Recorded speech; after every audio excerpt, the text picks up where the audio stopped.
Hello and welcome to Politics Today, reaching you live from our global headquarters here in the nation's commercial nerve center, Lagos.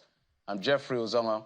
The polity has been inundated by an avalanche of activities, trust me, especially in the nation's capital, Abuja, from the EFCC laying siege on the Wuse home of former Governor Yaya Bello to a series of court orders, counter-court orders over his arrest and otherwise. What exactly is this all about? We'll try to break it down and understand what's going on. So as we speak, we understand that EFCC is still there. Now, in the same Abuja, there's a build-up to the PDP NEC meeting with more meetings, including the governors on the platform meeting and protests, plus how our APC governors or governorship aspirants in Ondo State preparing for Saturday's showdown at the party's primary on who emerges as candidate. We'll speak to one of those that will be vying for that particular ticket on that Saturday. But first, let's tell you that President Bola Tinubu has read the riot act to those who think they can threaten the sovereignty of the country. He says they'll have themselves to blame. The president gave the warning when he met with the pan-Yoruba socio-political group Afenifere at the presidential villa. The group was led by its leader, Ruben Fashoranti. President Bola Tinubu said his administration is tackling the myriad of security challenges in the country, including terrorism and banditry. He explained that unlike in the years past, where insurgents lay claim to parts of the country, terrorism has been significantly degraded. We are achieving success. There's improvement. From hosting flags on the Nigerian properties and sovereignty, we have degraded terrorism to a level that they could not threaten the sovereignty of this country any longer. The banditry, kidnapping that they've resorted into will also be defeated. I declined any ransom method, no payment of ransom whatsoever. We are taking the battle to them, and we are getting a result more rapidly than ever before. Afenifere is in support of the campaign for state police. We believe this will enhance the security of life and property. We also want Your Excellency to look at the command structure of federal security agencies to ensure equity and justice in the posting and deployment of senior officers. Equity should also reflect in the recruitment of security personnel from the bottom up. It is not good for the future of our country if one section or a few sections of the country have some of the security agencies, as it were, in their pockets. So there you have it. That's how the meeting played out. Afenifere meeting with President Bola Tinubu, and security was right there in the front burner. Given the background of what happened in Oyo State, that's on Saturday in Ibadan, the Oyo State capital, a few days ago. Let's move on now to some other things that happened in the nation's capital, as I explained. Governors elected on the platform of the PDP have met at the Akwa Ibom State Governor's Lodge in Abuja. The agenda for the meeting was not disclosed, but in attendance were the governors of Delta, Bayelsa, Rivers, Bauchi, Akwa Ibom, and Adamawa States. This meeting is ahead of the PDP caucus meeting. They have a stakeholders caucus meeting, which has been scheduled for 8 p.m. just about minutes from now. The PDP caucus, comprising governors and leaders of the National Assembly, elected on the platform of the PDP, some members of the BOT and some members of the PDP NWC will be meeting in that particular caucus before the big day, which is the meeting, the National Executive Committee meeting of the party, which is the highest organ of the party. And there's been literally palpable tension on how things will play out. So we're following that story. As soon as anything is developing in that area, we'll let you know, because there were protests ahead of that today again. But let's also tell you that the new Nigeria People's Party, under the leadership of Mr. Major Angbo, Agborada, you know, there are two groups, has now suspended Governor Abba Yusuf of Kano State for 6 months over what it describes as his failure to appear before its disciplinary committee to defend an alleged infraction on the party's constitution. A suspension was announced by the National Secretary of the group, Mr. Ogini Olaposi, at a press conference in Abuja. A decision, he says, was taken by the Board of Trustees in the interest of the party. Those were the words. He said they were yet to come to terms with the decision by the governor to participate in what they described as an illegal national convention of the Kwankwasia group, led by Senator Rabiu Kwankwaso in Abuja on April the 6th. The groups in the party have been embroiled in a battle of control, which has led to a series of suspensions from those loyal to former Kano State Governor Rabiu Kwankwaso and those loyal to Dr. Boniface Anigbuna. Let's now take you to that battle of what we call the battle of court orders. And that's why we needed a senior advocate who will break it down for us. Following the drama surrounding the attempt by the EFCC permission to arrest the former governor of Kogi State, Yaya Bello. This comes after Justice Emeka Nwite of the Federal High Court granted a warrant at the instance of the EFCC to arrest Mr. Bello ahead of his arraignment tomorrow, Thursday, April the 18th. But shortly before the Federal High Court Abuja order, a high court sitting in Lokoja, the Kogi State capital, had restrained the EFCC from arresting, detaining, or prosecuting the former governor. The order followed a suit by the former governor seeking to enforce his fundamental rights against the EFCC and came as the operatives of the EFCC laid siege to the Wuse home residence of the former governor. In a 2-hour ruling delivered the Court 4, the state court equally restrained the EFCC from continuing to prosecute the applicants after dismissing the issue of jurisdiction as challenged by the EFCC. Now, those are the things that we're seeing from the court. But let's track back. You've seen those visuals just moments ago. As we speak, operatives of the EFCC have continued to lay siege at the Wuse home for... They've been there, we understand, from about 9 a.m. Earlier and cordoned off the streets, stopping residents from accessing the road leading to the home of the former governor. The EFCC had been on the trail of the former governor for what they considered alleged financial infraction to the tune of 84 billion naira, an allegation the former governor has denied. A source at the EFCC says the former governor is required at the Commission's office to answer questions over the alleged misappropriation of funds. As the action continued, the Kogi State governor, that's Usman Ododo, arrived at the residence of Mr. Bello, and his presence was greeted with cheers of supporters of the former governor. In the meantime, the former governor is forcing the siege on his home, despite what he considered a subsisting court order restraining the EFCC from arresting them. I read that a few moments ago. According to the statement released by the former governor's media office, the EFCC was duly served with the order on February 12, 2024, but the commission subsequently filed an appeal on February 26, 2024, and the matter is still pending in court. It's supposed to be heard, we understand, on April the 22nd. You're calling on President Bola Tinubu to call the EFCC's order. The media office maintains that it's a surprise that an agency led by the lawyers could flagrantly disobey the subsisting court order by taking actions contrary to reliefs that were granted. So there's a lot of issues around the court and litigation and all of that. We're going to try to make sense of the situation. But let's take some other political stories that we've been tracking around the country in our political roundup stories.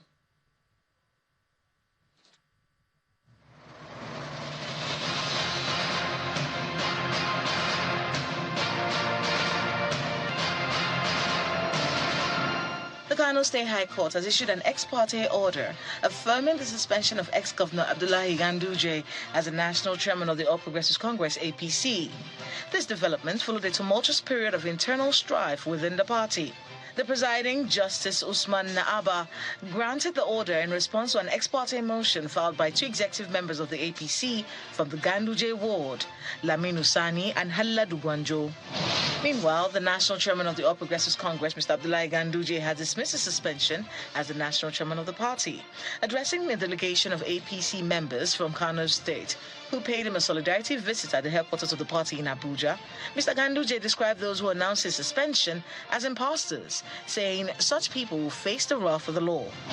Some protesters today flooded the premises of the national headquarters of the People's Democratic Party in Abuja, throwing their support behind the acting national chairman of the party, Umar Damagun, and the Minister of the Federal Capital Territory, FCT, Mr. Nyesom Wike. The protesters, who displayed placards with various inscriptions alleging that some people within the APC are trying to cause disaffection among the leaders. The embattled national chairman of the People's Democratic Party, Senator Iyorchia Ayu, has withdrawn his appeal, which sought to challenge his removal as the party's national chairman.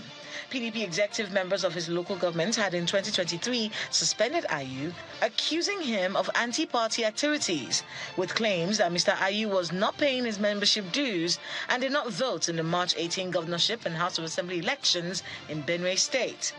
Justice Binta Nyako of the Federal High Court in Abuja has fixed May the 20th to rule on the application seeking to transfer the leader of the indigenous people of Biafra, Nnamdi Kanu. Justice Nyako adjourned for ruling after listening to arguments on the application. The judge also adjourned for continuation of hearing in the matter. Counsel for the defendant, Aloy Ejimako, had, during the proceedings, moved the application to prepare him for trial, saying his continued detention in the Department of State Services custody would mitigate the accelerated hearing ordered by the courts.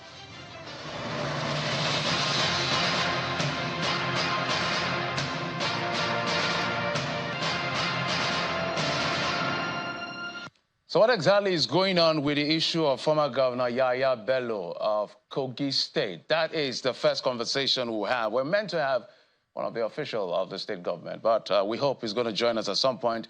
We're now being joined on the program by a senior advocate of Nigeria, because the legalese is a lot, so we needed a learned mind to help us lay people to understand what's going on. Mr.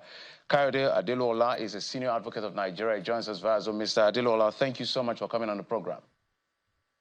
Thank you very much for having me again.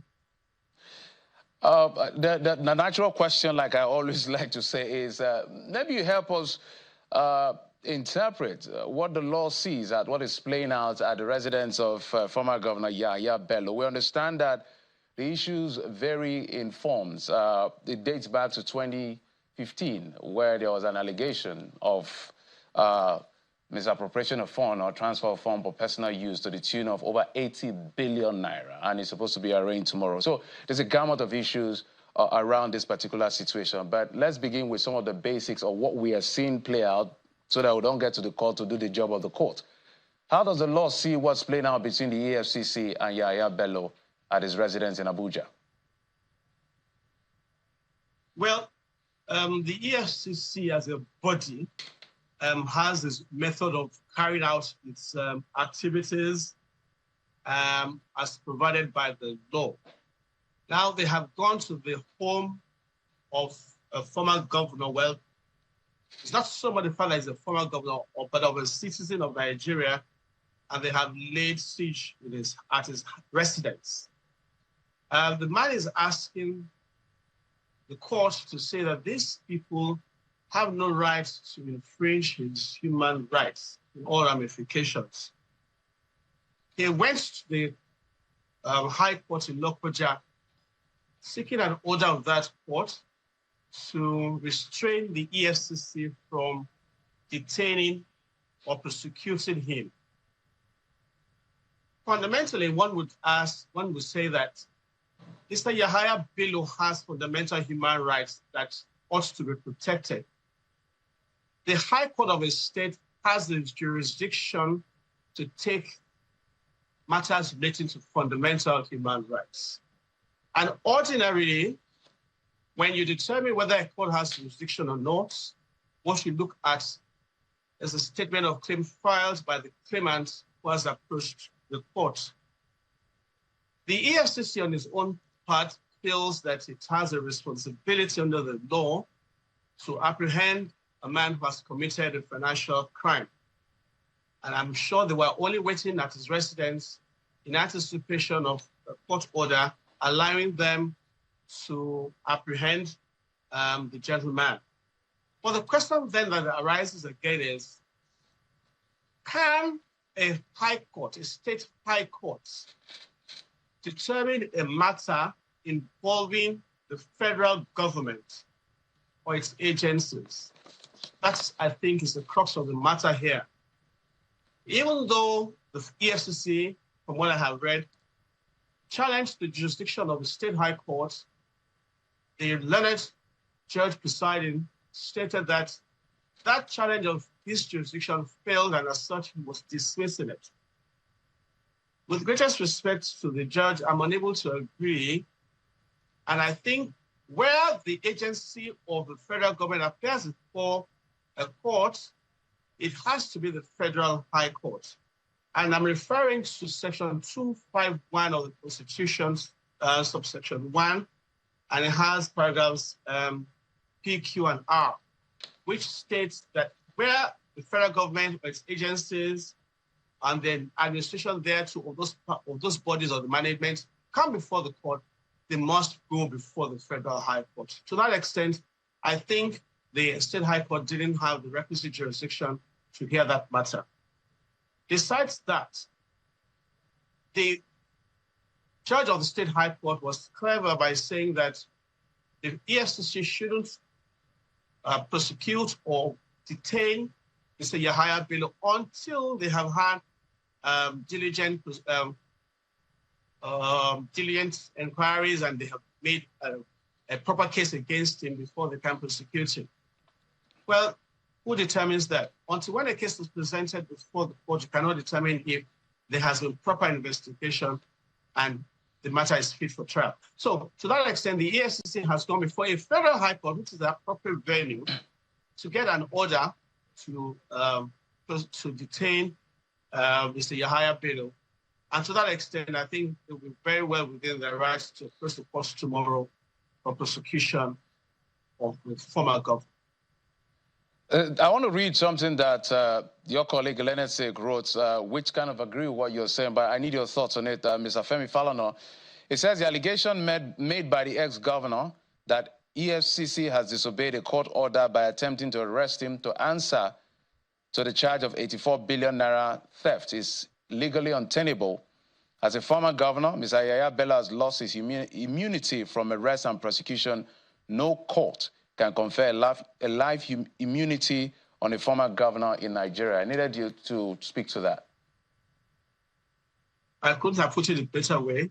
The truth is, once a former governor steps down from his office, he becomes an ordinary citizen.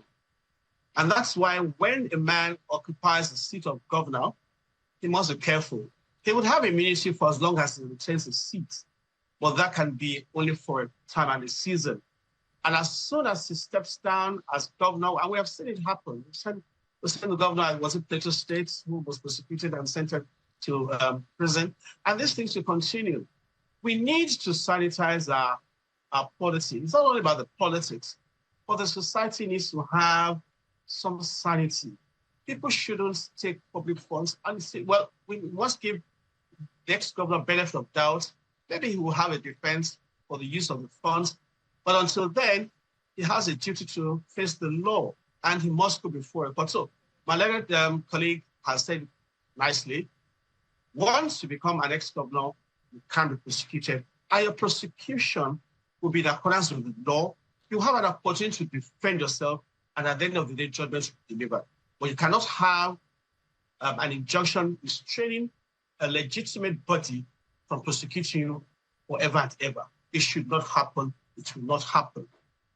At what point would you say that an agency of government is in breach of fundamental human rights in a situation like this, or the EFCC at any point in time, when it involves criminal allegations of this form, has a right to swoop in any form or shape they want? No, the EFCC doesn't have a blanket right to do whatever they like. They also must act in accordance with the law, and that is what a lot of us have always said.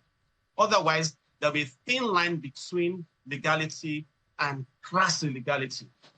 If you want to arrest a man, get a proper court order, a warrant of arrest, approach him, knock at his door, demonstrate that he has, there's a warrant to arrest him, and take him. And even in doing so, you must treat him with humaneness, you must treat him with honor and dignity.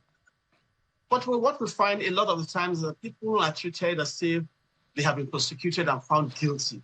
That cannot be right. The EFCC, under its new management, must have a meeting with its agents, with the members of its staff, and tell them that however difficult it may be to apprehend a suspect, you must go through the whole gamut of the law. I was discussing this on the platform with a colleague of mine who said that the siege on the house of the gentleman was wrong. I said yes, but it's not my responsibility to determine what is right or wrong for the EFCC. If a man's rights have been wrong, they would have a right to go to court to challenge the way the EFCC has acted.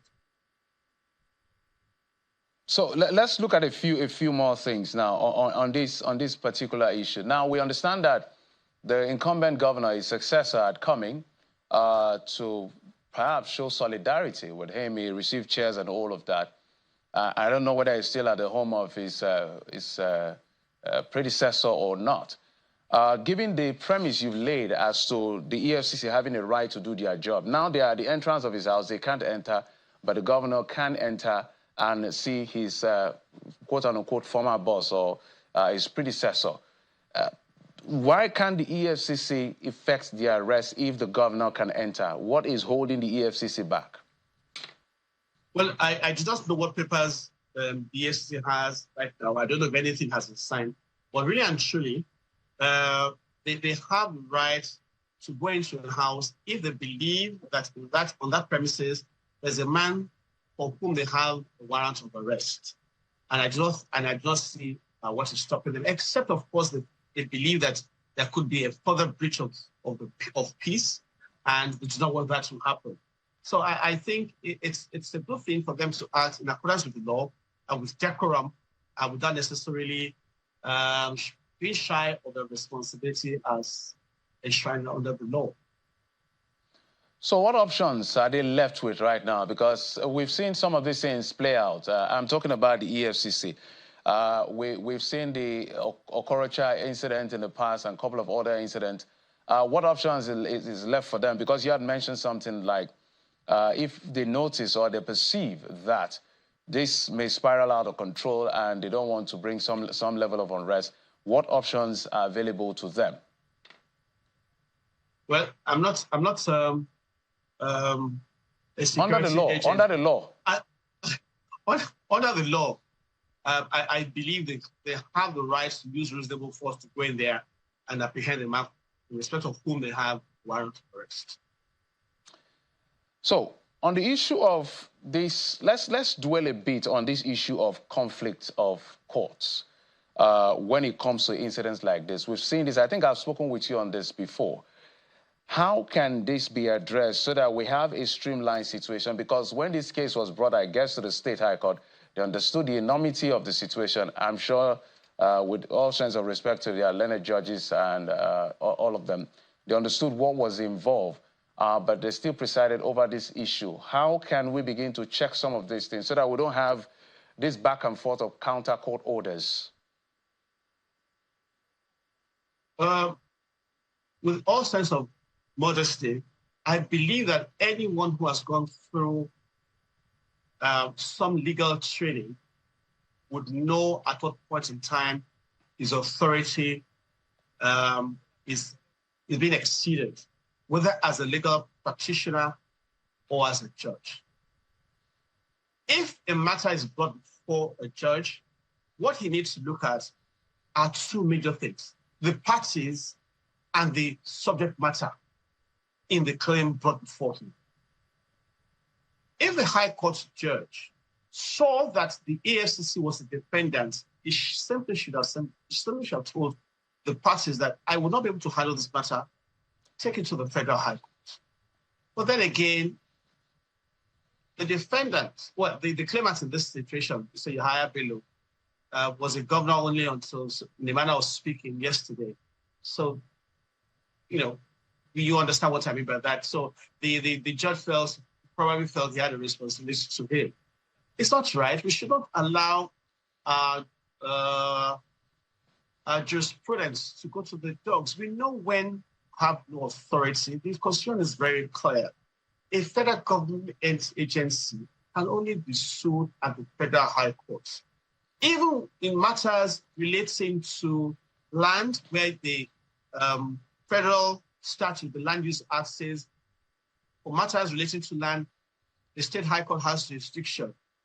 When you look at vis-a-vis the Constitution, which gives the Federal High Court the authority to take matters relating to federal government and its agencies, you know that the State High Court at that point in time must yield authority and jurisdiction to the Federal High Court. So we should, as lawyers, whether sitting advocate or not, and as judges also, look at these matters carefully so that we do not act as though we're ignorant of these things. It's just not right.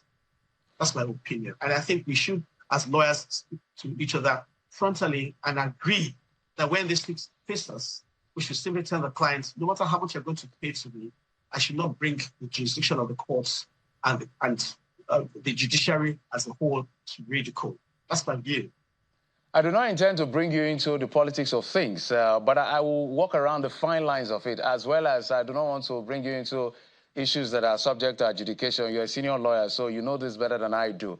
But in this particular instance where this standoff is still on as we speak, I haven't gotten any update as to whether or not they've been able to arrest him. I'm looking at my phone, walking the phones, my tablet to see whether there's an update on that. But while this is going on, who intervenes in a situation like this? There are court orders and EFCC waiting, maybe worried over what could happen in terms of breakdown of law and order.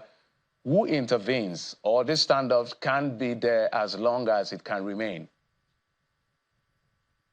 As I said earlier, I think the EFCC is merely trying its best to achieve its legal end, without having a breakdown of law and order. There's several people who are out there who are supporters of Yaya Bello, but still, the law still has to be obeyed. If there is a subsisting order of the court that has the jurisdiction to grant that order to arrest Mr. Yahaya Bello, and I still believe that the EFCC has the right to use reasonable force to arrest him. So we cannot wait ad infinitum. Mr. Yahaya Bello, if there's an order of the court saying that he should be apprehended, a warrant of arrest, properly signed by High Court judge, the EFCC has the authority to use reasonable force. But then again, we would then say that, on the other hand, there is a judgment of the State High Court. Should we disregard that until when a judgment has been set aside by the competent court of appeal, we really must still obey. So there, in our faces, we have two conflicting orders. What should we do? Honestly, if you ask me, at some point in time or the other, those who have participated wrongly must also be brought to book. I say no more.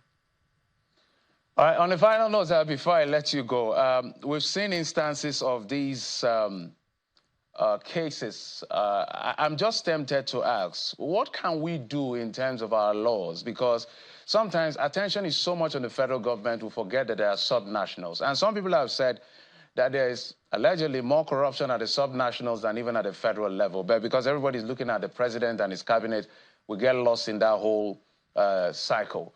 What can we do in terms of legislation to begin to curb some level of, I don't know, some of these corrupt practices allegedly that happens? Because it's mind-boggling when you see the presentation of anti-graft agencies. Some have been successful in putting some of them in jail, others have not been, most have not been successful. It feels like legislation is just not enough to curb bad behavior. Allegedly, I must add that line on a final note. I'll say this. You can have the very best of laws, you can have the best of statutes governing you, you can have the best of constitutional provisions. If those of us who should work these laws and these constitutions not put our mind and our soul to getting them properly worked, it will just go to nothing. Let us take, for example, the abuse of the Naira. We all know that the abuse of the Naira is governed by legislation. But it's only until recently that we have begun to realize that there could be consequences for the breach. So unless we all participate as citizens, as lawyers and courts, in ensuring that these laws are obeyed, we'll just be making a mess of it all. But I think whoever fouls these orders or these rules or these provisions of the laws should be brought to book. We cannot continue as a nation as though we're lawless. We cannot continue to have situations where people flout laws here and they go overseas and then they're convicted. We should be able to punish misconduct and misbehavior here in our country. And let us continue as citizens to realize that we must stop at this point from allowing all things to go as we wish.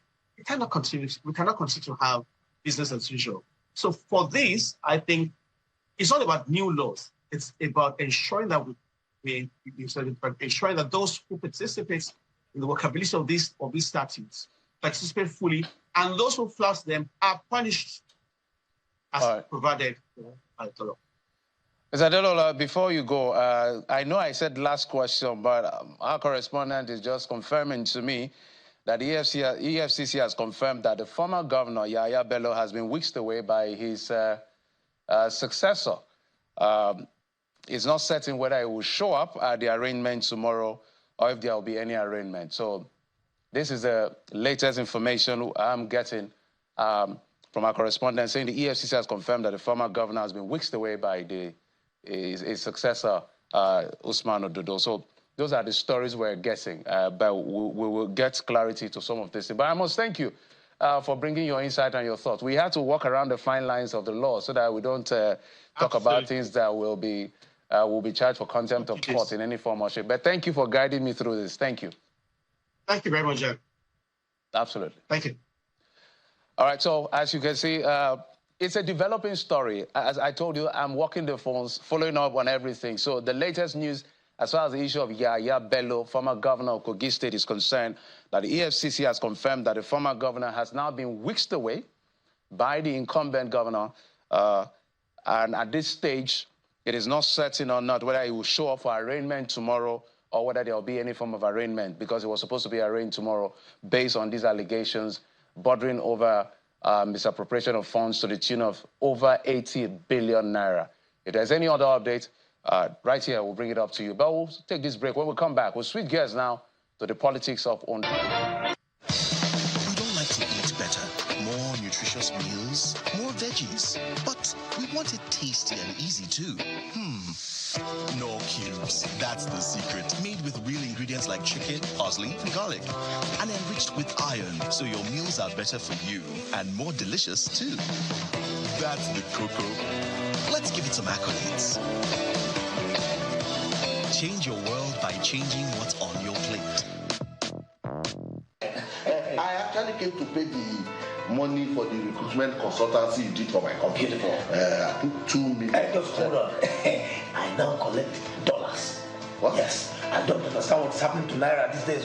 So it's going to be 2 million times today's exchange rate. Doctor, wait. Doctor, wait. Don't tell me you are one of those people who directly put pressure on the Naira and make it lose its value. You want to dollarize our economy, and yet you pretend as if you don't know what is happening to the Naira. I've told you about how you abuse the Naira by spraying and stamping on it during your occasions. You deface and abuse the Naira as if it's not our national asset. But you can't take it easy. How? I will not take it easy. And neither will the Economic and Financial Crimes Commission Task Force on Currency Abuse and Forex Malpractice. Take it easy with you. They are coming for you. Desist from economic sabotage, or you will face the wrath of the law. The Duchess International Hospital caters to every aspect of the family's health needs. A one-stop shop for maternity and child health services, emergency medicine and critical care, medical and surgical subspecialties, dental and eye care, and a range of other subspecialties and services, all available at a single location right here in the heart of Ikeja. And it really doesn't matter if you're paying out of pocket using your HMO or private insurance. We focus completely on providing that world-class affordable healthcare for all the family at all times.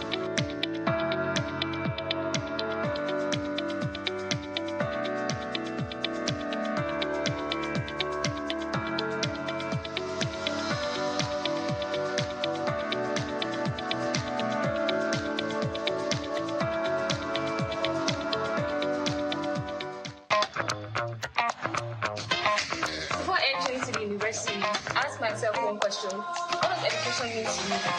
Education is a tool to shape my future, fostering critical thinking and problem-solving skills.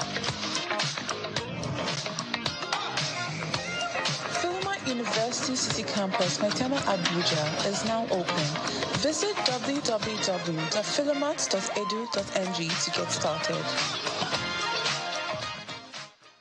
Welcome back. So we're watching out the drama playing out in the nation's capital, Abuja. Let's bring you up to speed before we get to the issue of Ondo politics. I guess as soon as we sort out a few things, we're going to talk to our guests in a moment. But let's tell you that there's a developing story. The former Kogi State Governor, Yaya Bello, has been under siege by the EFCC since morning, 9 a.m. to be precise. That's almost 12 hours by looking at the time. Now, what is playing out right now is the fact that they wanted to take him in because of an allegation of corruption or diversion or misappropriation of funds, if you want to call it. Allegation to the tune of over 80 billion naira that he has to answer for. It's supposed to be arraigned tomorrow. But there has been court judgment from the State High Court restraining the EFCC. So you can see that's his entrance in Wuse in Abuja, restraining the EFCC from accessing his building or arresting him or detaining him on one hand. But the EFCC also obtained a warrant of arrest to arrest and detain the former governor of Kogi State. That was what was playing out earlier today. Then at some point you understand that his successor, Usman Ododo, came in, a guest solidarity visit to see him amidst cheers and all of that. So there has been a standoff between the EFCC and former Governor Yaya Bello of Kogi State for hours since morning 9 a.m. But what we're learning now is the fact that the EFCC has confirmed that the former governor has just been whisked away by the current governor of Kogi State. That's what we're getting, according to the EFCC. And at this stage, we're not sure of what will happen tomorrow. It was meant to be arraigned tomorrow over some of the count charges that has been filed against him at the court, at the Federal High Court in Abuja. So we're wondering what is going to happen to this case, whether he will show up, he won't show up. Concerns were raised over in the first place. Why was the EFCC at his residence? Was he showing a sign of fleeing the Abuja or fleeing the country? We do not know. As a matter of fact, the EFCC did not say a word, did not tell anyone anything about why they laid siege. What we saw was court documents flying up and down about whether or not to arrest or not to arrest him. But, excuse me, like the senior lawyer had explained earlier, I just spoke to Kayode Adeluola. He explained that when it comes to issues like this, the federal takes precedence. But whilst the EFCC were at it keeping and ensuring they do their job, well, we just hear that the governor of Kogi State, Usman Ododo, came visiting and he's whisked his predecessor away. So that is the latest we are getting from that particular incident. And well, as I said, we'll continue to walk the phones and see how things play out. But hey, whilst we're trying to get more information as to how that happened and with the EFCC in front and it was whisked, we don't understand what that means because the EFCC is meant to be at the entrance. Was it through the back?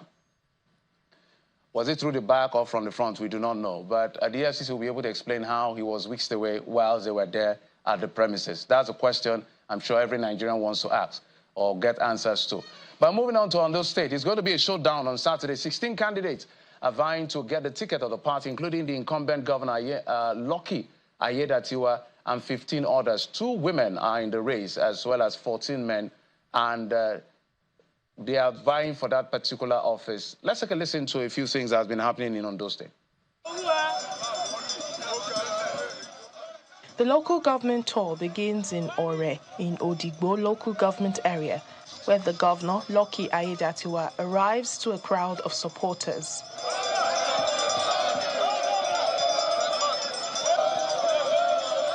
He then moves to Okitikpukwa in Okitikpukwa local government area, where Governor Ayedatiwa urges his opponents to support his candidature as some party faithful are firmly in support of his aspiration. All our party members in their thousands, they have come out to receive me, and they don't even buy the sun, but because of the love, the commitment, and the loyalty they have for our party, this government, and myself, they have come out in a great number to demonstrate their support. And they have made that resolve that come Saturday, they will all come out in a number that is larger than this to stand behind me, to cast their vote for me to be returned as a candidate of our great party.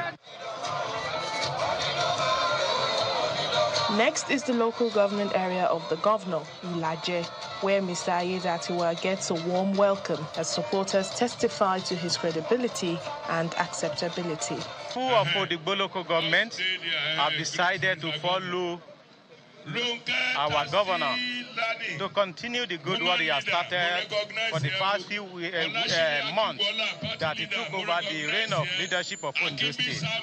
And so far so good. With the crowd here, you can attest to the fact that the people of the local government have concluded to follow Lucky Orimisan Ayedatiwa. We want peace to continue in Ondo State. We want a state that will continue to develop, and we know he's a man that has the capacity, because over the years, he has proven to have the capacity and the capability to unite all parts of the party and the state, different leaders at different areas of the state together to foster development in the state. So that's why if you look around, you see that his trajectory in politics and in administration has earned him this much appreciation by everybody. You can see all the leaders across board, across states, across local government, across different groups. They have come to show solidarity and support. Uncommon capacity, robust capacity to govern the state. So that's why we are rooting for him. And we are sure he will win by 6 slides. The governor is set to continue his tour in other riverine areas of Ondo State. Well, so that was basically Governor Lucky Ayedatiwa touring just about a few more days. Today is Wednesday, so they have today, tomorrow, and Friday. And then there will be that showdown on Saturday. So we'll get a party's ticket to run for the governorship seat come November in Ondo State. Let's also, another candidate, Jimo Ibrahim, has been speaking. Let's take a listen.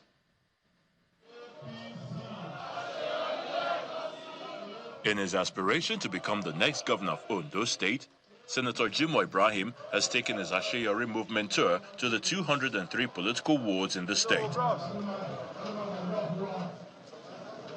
In order to gather party members' votes for Saturday's primary election, he is visiting the final 2 local government areas, Idori and Akure South, as the campaign gradually draws to a close. This is number 1 to 360. It's a massive crowd as supporters turn out to receive Senator Ibrahim and his team from members of the Asheyori movement who are registered members of the APC from all wards in both local government areas being toured.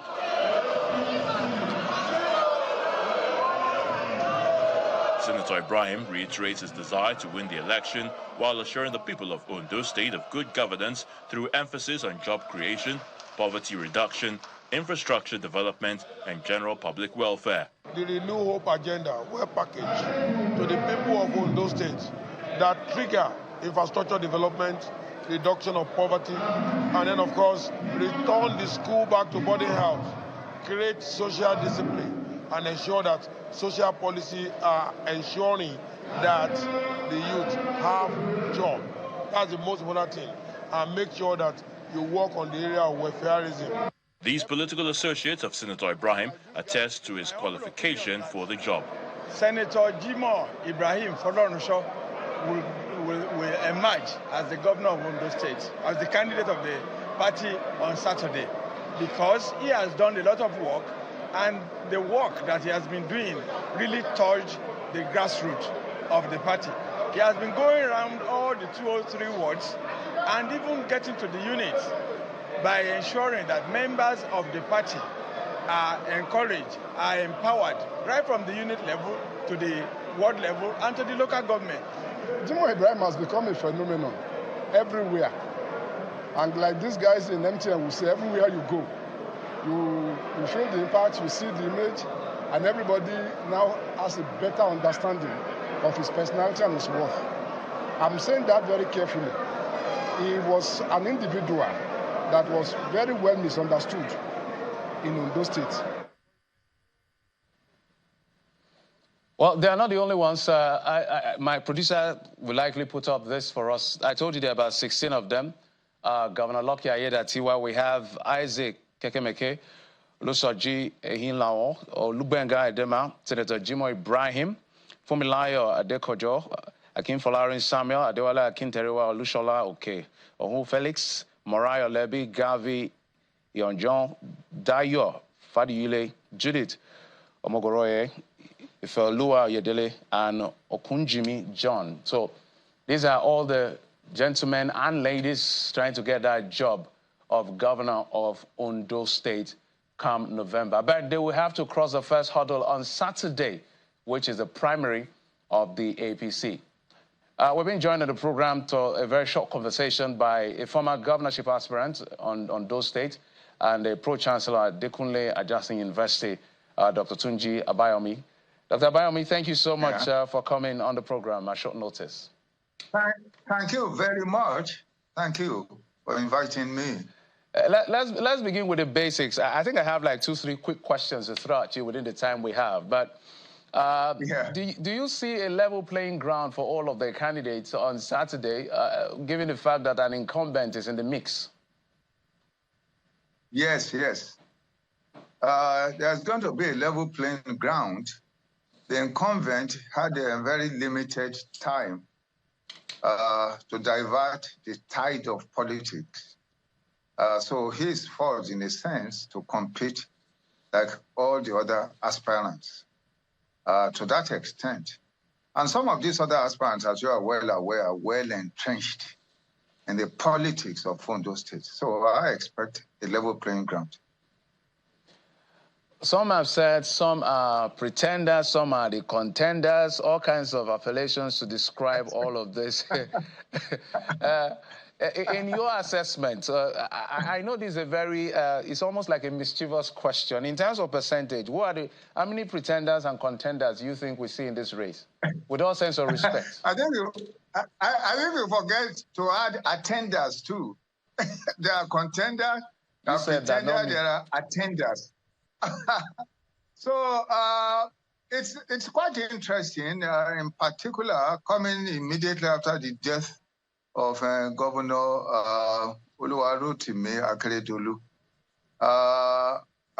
Well, I think the development will push up some interesting changes in the state, in my view.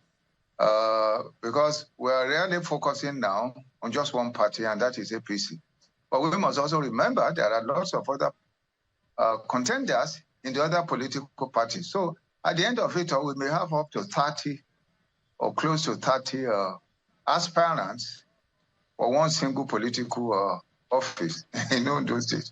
It's an unprecedented development, really. I didn't know Ondo State is so is of vast interest to her citizens for purposes of government.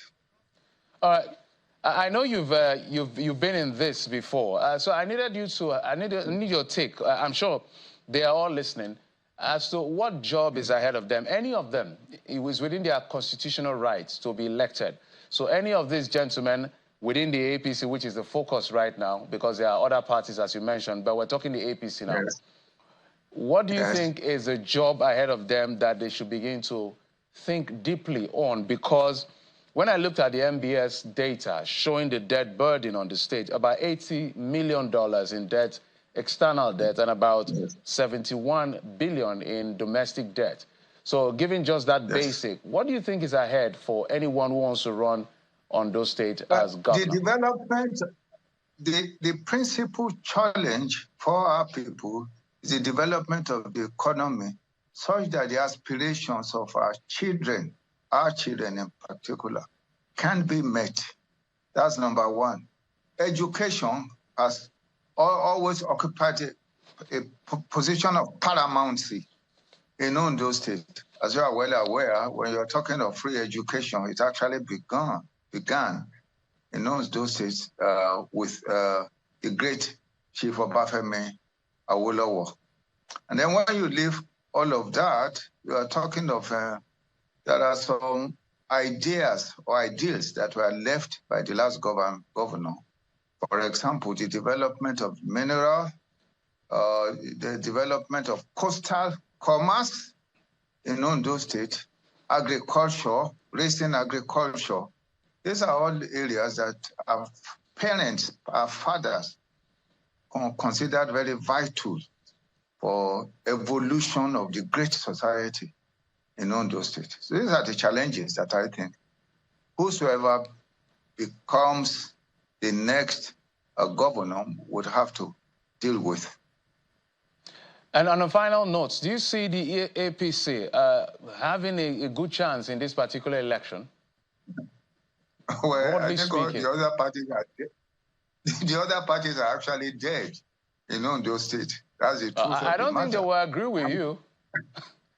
Well, they don't, but the truth of the matter is that apart from their low rate, it's like, I mean, the smallest is next to nothing, really. I mean, if you look at the other parties, the only party that perhaps can raise its head is PDP, but it has incredible internal problems that's facing it. So if as a whole, it's not able to do much, then once there's a bifurcation, then what do you have? You know, I would say you have the smallest that is next to nothing. So APC is going to, that's why you have so many aspirants, really.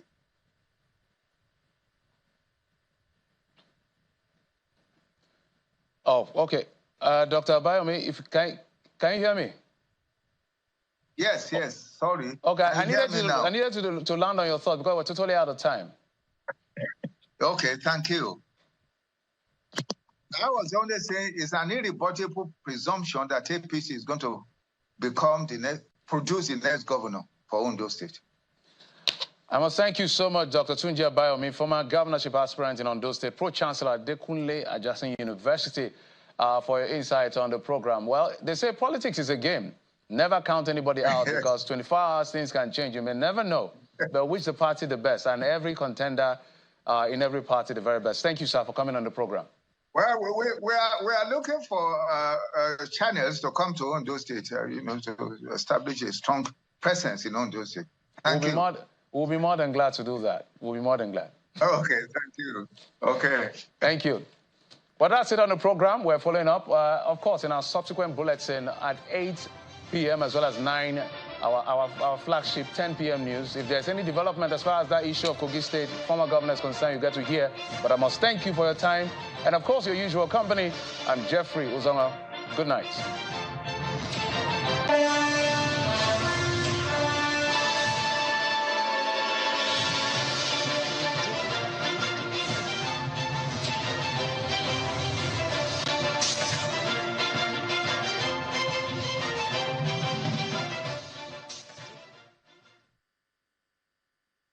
What defines impact? For us at Wema Bank, it's both quality and quantity, touching as many lives in the most significant ways. The Wema Bank 5 for 5 promo Season 3 has been impacting thousands of lives across Nigeria with its 90 million naira cash prize. From undergraduate Amarachi to 62-year-old Falsat and 50-year-old Muidat, down to Uyu Kappa, Divine, and 23-year-old Shakiro, Unilag student, everyone has a shot at making dreams a reality. Winning 1 million naira each. The 5 for 5 promo is still on till April 2024, and this is your chance to win big.